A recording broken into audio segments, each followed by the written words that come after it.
Assalamualaikum warahmatullahi wabarakatuh. Perkenalkan, nama saya Prasandia Pasya. Kali ini saya ingin menjelaskan tentang aspek hasil belajar ranah kognitif, afektif, dan psikomotor. Tapi di sini saya tidak akan menjelaskannya dengan sendiri. Saya akan menjelaskan ini dengan teman saya. Baiklah, yang pertama kita akan membahas terlebih dahulu tentang aspek belajar dari ranah kognitif. Apa sih ranah kognitif itu? Ranah kognitif adalah ranah yang mencakup kegiatan otak atau mental. Dalam ranah kognitif terdapat 6 jenjang proses berpikir, dari jenjang yang paling bawah hingga yang tertinggi. Apa aja sih jenjang-jenjang yang ada di ranah kognitif? Yang pertama yaitu jenjang pengetahuan, yang kedua jenjang pemahaman, yang ketiga jenjang penerapan, keempat jenjang analisis, kelima jenjang sintesis, dan yang keenam yaitu penilaian. Apa sih yang dimaksud dengan jenjang-jenjang tersebut? Baiklah, saya akan membahas tentang jenjang pengetahuan atau knowledge.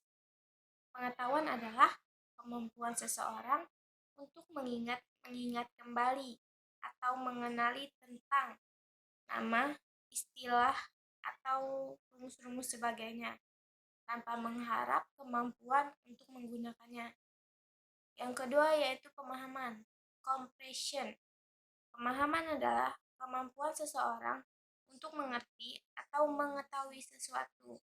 Setelah sesuatu itu diketahui dan diingat, dengan kata lain, memahami adalah mengetahui tentang sesuatu dan dapat melihatnya dari berbagai segi. Yang selanjutnya yaitu yang ketiga, yaitu penerapan atau application.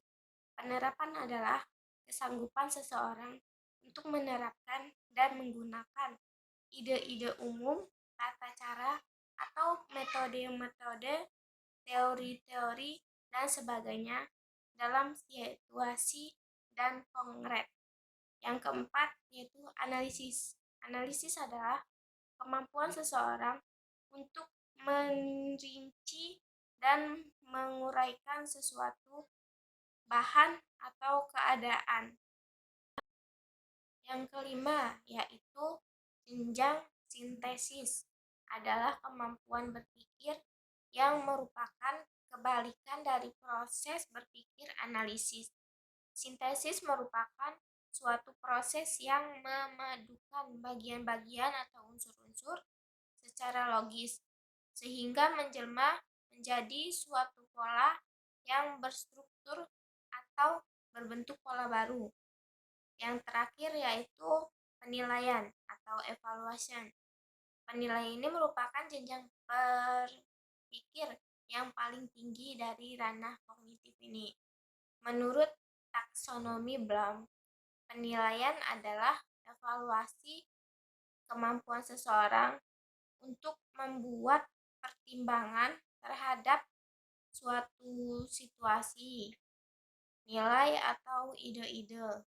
Misalnya, jika seseorang dihadapkan pada beberapa pilihan, maka ia akan mampu memilih satu pilihan yang terbaik sesuai dengan patokan-patokan atau kriteria yang ada.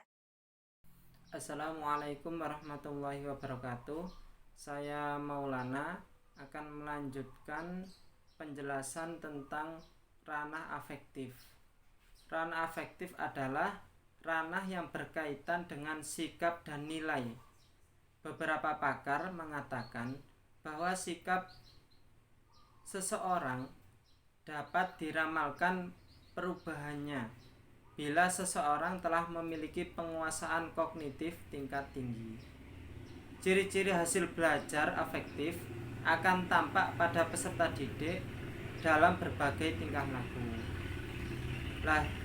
Di dalam ranah afektif ini, oleh Krathwohl di tahun 1974 dan kawan-kawan di taksonomi lebih dirinci lagi ke dalam 5 jenjang, Di antaranya yang pertama yaitu receiving, yang kedua responding, yang ketiga valuing, yang keempat organization, dan yang kelima characterization by a value or a value complex. Yang pertama yaitu receiving atau attending, maksudnya yaitu menerima atau memperhatikan. Receiving adalah kepekaan seseorang dalam menerima rangsangan stimulus dari luar yang datang kepada dirinya dalam bentuk masalah, situasi, gejala, dan lain-lain. Misalnya, kesadaran dan keinginan untuk menerima stimulus, mengontrol dan menyeleksi gejala-gejala atau rangsangan yang datang dari luar. Yang kedua, responding atau bisa disebut menanggapi, mengandung arti adanya partisipasi aktif. Jadi, kemampuan menanggapi adalah kemampuan yang dimiliki oleh seseorang untuk mengikut sertakan dirinya secara aktif dalam fenomena tertentu dan membuat reaksi terhadapnya dengan salah satu cara. Yang ketiga yaitu valuing atau bisa disebut menilai atau menghargai. Valuing adalah merupakan kegiatan afektif yang lebih tinggi daripada receiving dan responding. Menilai atau menghargai artinya memberikan nilai atau memberikan penghargaan terhadap suatu kegiatan atau objek, sehingga apabila kegiatan itu tidak dikerjakan, dirasakan akan membawa kerugian atau penyesalan. Yang selanjutnya, yang keempat yaitu organization atau bisa disebut mengatur atau mengorganisasikan.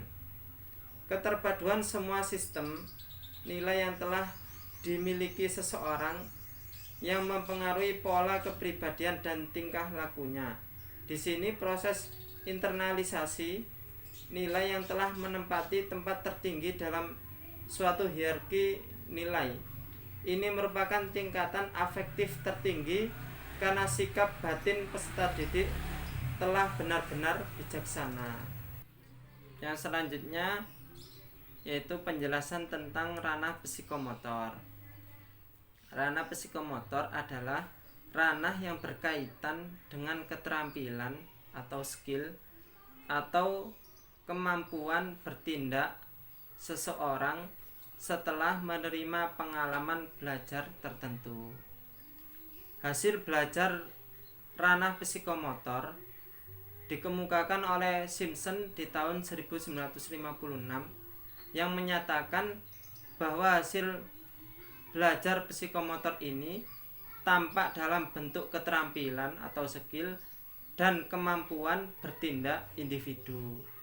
Hasil belajar psikomotor ini sebenarnya merupakan kelanjutan dari hasil belajar kognitif, yaitu memahami sesuatu, dan hasil belajar afektif yang baru tampak dalam bentuk kecenderungan-kecenderungan untuk berperilaku. Maka wujud nyata dari hasil belajar psikomotor yang merupakan kelanjutan dari hasil belajar kognitif dan afektif itu adalah yang pertama, peserta didik bertanya kepada guru pendidikan agama Islam tentang contoh-contoh kedisiplinan yang telah ditunjukkan oleh Rasulullah SAW, para sahabat, dan para ulama, dan lain-lain. Yang kedua, peserta didik mencari dan membaca buku-buku, majalah-majalah, atau brosur-brosur, surat kabar, dan lain-lain yang membahas tentang kedisiplinan.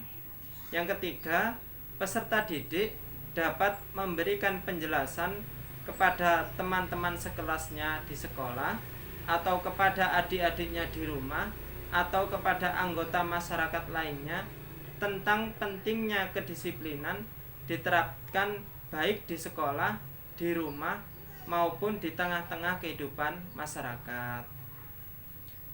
Yang keempat, peserta didik menganjurkan kepada teman-teman sekolah atau adik-adiknya agar berperilaku disiplin baik di sekolah, di rumah, maupun di dalam kehidupan masyarakat. Yang kelima, peserta didik dapat memberikan contoh-contoh kedisiplinan di sekolah seperti datang ke sekolah sebelum pelajaran dimulai, tertib dalam mengenakan pakaian sekolah, dan disiplin dalam mengikuti tata tertib yang telah ditentukan oleh sekolah. Yang keenam, peserta didik mengamalkan dengan konsekuen kedisiplinan dalam belajar, kedisiplinan dalam beribadah, kedisiplinan dalam menaati peraturan lalu lintas, dan sebagainya.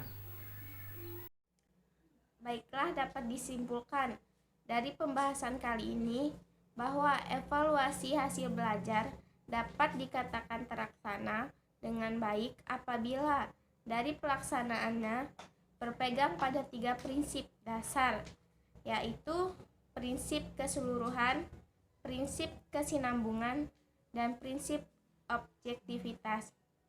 Jadi ranah kognitif adalah ranah yang mencangkup kegiatan mental atau otak, sedangkan ranah afektif adalah ranah yang berkaitan dengan sikap dan nilai.